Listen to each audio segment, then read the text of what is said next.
Welcome to our stats and facts of 2023. Just a quick reminder, we've got no gas at all in the home and this is our setup. Please feel free to pause it at any time. We were grid free for 84 days in 2023. We travelled 7,772 miles at a cost of £146.45.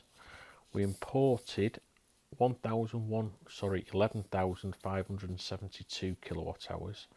We had a solar contribution of 8,246.4 kilowatt hours, and we had a total, so that's a total kilowatt hour of 19,818.4 kilowatt hours, and that cost us £1,291.41.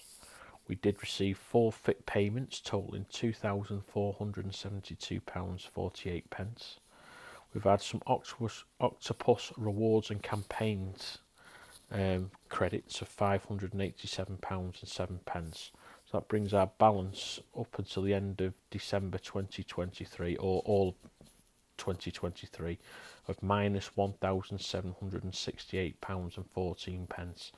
And that includes any VAT or daily charges. Hopefully in spring, Octopus will be fitting us a heat pump, and hopefully that'll help us to reduce our heating energy usage, which is quite high at the moment. So I will do an update when the heat pump starts to go in. As usual, thanks for watching. If you've got any questions or comments, please add it to the section below, and I'll leave you with the data from the year from the Tesla app.